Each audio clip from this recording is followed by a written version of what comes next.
ಎಲ್ಲರಿಗೂ ನಮಸ್ಕಾರ. ಇಂದಿನಿಂದ 88 ದಿನಗಳು ಸುವರ್ಣಕಾಲ. ಗುರುಬಲ 6 ರಾಶಿಯವರು ಬೇಡವೆಂದರೂ ಕೋಟ್ಯಾಧಿಪತಿಗಳಾಗುತ್ತಾರೆ.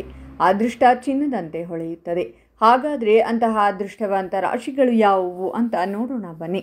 ಅದಕ್ಕೂ ಮುನ್ನ ನೀವು ಶಿವಪಾರ್ವತಿಯ ಭಕ್ತರಾಗಿದ್ದರೆ ವಿಡಿಯೋಗೆ ಲೈಕ್ ಮಾಡಿ. ಹಾಗೆ ನೀವಿನ್ನೂ ನಮ್ಮ ಜ್ಯೋತಿಷ್ಯ ದರ್ಶನ ಚಾನಲ್ಗೆ ಸಬ್ಸ್ಕ್ರೈಬ್ ಆಗಿಲ್ಲ ಅಂದರೆ ಈಗಲೇ ಸಬ್ಸ್ಕ್ರೈಬ್ ಮಾಡಿ. ಹಾಗೆ ಪಕ್ಕದಲ್ಲಿ ಬರೋ ಬೆಲ್ ಐಕಾನನ್ನು ಕ್ಲಿಕ್ ಮಾಡಿ. ನಿಮ್ಮ ಸಮಸ್ಯೆಗಳಾದಂತಹ ಸತಿಪತಿ ಕಲಹ, ಪ್ರೀತಿಯಲ್ಲಿ ಮೋಸ, ಭೂಮಿ ವಿಚಾರ, ಕೋರ್ಟ್ ಕೇಸ್, ವ್ಯಾಪಾರ, ಹಣಕಾಸಿನ ತೊಂದರೆ, ಸಾಲಬಾಧೆ, ಸ್ತ್ರೀಯರು, ಗುಪ್ತ ಸಮಸ್ಯೆ, ಹೀಗೆ ಹಲವಾರು ಸಮಸ್ಯೆಗಳಿಗೆ ಶಾಶ್ವತ ಪರಿಹಾರ ಮಾಡಿಕೊಡುತ್ತಾರೆ. ಡಿಸ್ಪ್ಲೇ ಮೇಲೆ ಕಾಣುವ ಗುರೂಜಿ ನಂಬರ್ಗೆ ಒಮ್ಮೆ ಕರೆ ಮಾಡಿ.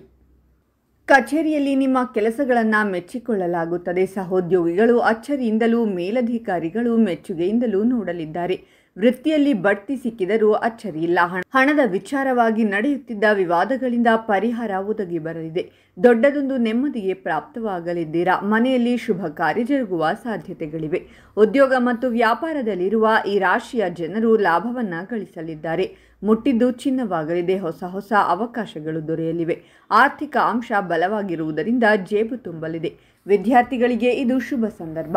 ದಂಪತಿಗಳಿಗೂ ಒಳ್ಳೆಯ ಕಾಲ. ವೈವಾಹಿಕ ಜೀವನದ ಸಣ್ಣ ಪುಟ್ಟ ಭಿನ್ನಾಭಿಪ್ರಾಯಗಳು ಬಗೆಹರಿಯಲಿದೆ. ಹೊಸ ಆದಾಯದ ಮೂಲಗಳು ಸೃಷ್ಟಿಯಾಗಲಿವೆ. ಸಂಪತ್ತು ವೃದ್ಧಿಯಾಗಲಿದೆ. ಸಂಗಾತಿಯ ಪ್ರೀತಿ ಬೆಂಬಲ ನಿಮ್ಮನ್ನು ಮತ್ತಷ್ಟು ಉತ್ಸಾಹದಿಂದ ಮುನ್ನಡೆಯುವಂತೆ ಮಾಡುತ್ತದೆ. ಇಷ್ಟು ದಿನದಿಂದ ಮಾಡಿಕೊಂಡು ಬರುತ್ತಿದ್ದ ಕಠಿಣ ಪರಿಶ್ರಮಗಳಿಗೆ ತಕ್ಕ ಪ್ರತಿಫಲ ದೊರೆಯಲಿದೆ. ಕೆಲಸ ಕಾರ್ಯಗಳೆಲ್ಲವೂ ಜಯ ತಂದುಕೊಡುತ್ತದೆ. ಆಧ್ಯಾತ್ಮಿಕ ಕೆಲಸಗಳ ಕಡೆಗೆ ಜಾಸ್ತಿ ಗಮನ ಹೋಗುತ್ತದೆ. ಹೊಸ ಆದಾಯದ ಮೂಲಗಳು ಸಿಕ್ಕಿ ಆರ್ಥಿಕ ಲಾಭ ಉಂಟಾಗಲಿದೆ.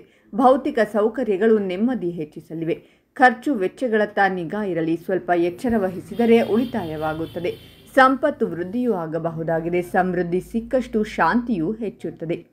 ಶಾಂತಿ ಇದ್ದಾಗ ಹುರುಪು ಹೆಚ್ಚಾಗುತ್ತದೆ ಎಂಬುದನ್ನು ಗಮನವಿಟ್ಟು ಮುಂದುವರಿಯಿರಿ. ಸಾಮಾಜಿಕ ಸ್ಥಾನಮಾನ ಹೆಚ್ಚಲಿದೆ. ಪ್ರತಿಷ್ಠೆ ಜಾಸ್ತಿಯಾಗಲಿದೆ. ಸರ್ಕಾರಿ ಕೆಲಸಗಳಲ್ಲಿ ಇದ್ದ ಅಡೆತಡೆಗಳು ನಿವಾರಣೆಯಾಗಲಿವೆ. ಪೂರ್ವಿಕರ ಆಸ್ತಿ ನಿಮ್ಮ ಕೈ ಹಿಡಿಯಲಿದೆ. ಅದರಿಂದ ನಿಮ್ಮ ಪಾಲಿಗೆ ಹಣಕಾಸು ಒದಗಿ ಬರಲಿದೆ. ಕಚೇರಿಯಲ್ಲಿ ನಿಮ್ಮ ಕಾರ್ಯಕ್ಷಮತೆ ಉತ್ತಮವಾಗಿರುತ್ತದೆ. ನೀವು ಮಾಡಿದ ಕೆಲಸಗಳಿಗೆ ಹೊಗಳಿಕೆ ಸಿಗಲಿದೆ. ಹಿರಿಯರು ಕಿರಿಯರೆನ್ನದೇ ಎಲ್ಲರೂ ನಿಮ್ಮ ಸಂತೋಷ ಹೆಚ್ಚಿಸಲಿದ್ದಾರೆ. ಕುಟುಂಬಕ್ಕೆ ಸಮಯ ಕೊಡಬೇಕಾಗಬಹುದು. ಮನೆಯಲ್ಲಿ ಎಲ್ಲರೂ ಸಂತೋಷವಾಗಿದ್ದರೆ ಒಳ್ಳೆಯದು. ಕೌಟುಂಬಿಕ ಜೀವನದಲ್ಲಿ ಸಂತೋಷ ಸಿಗುತ್ತದೆ.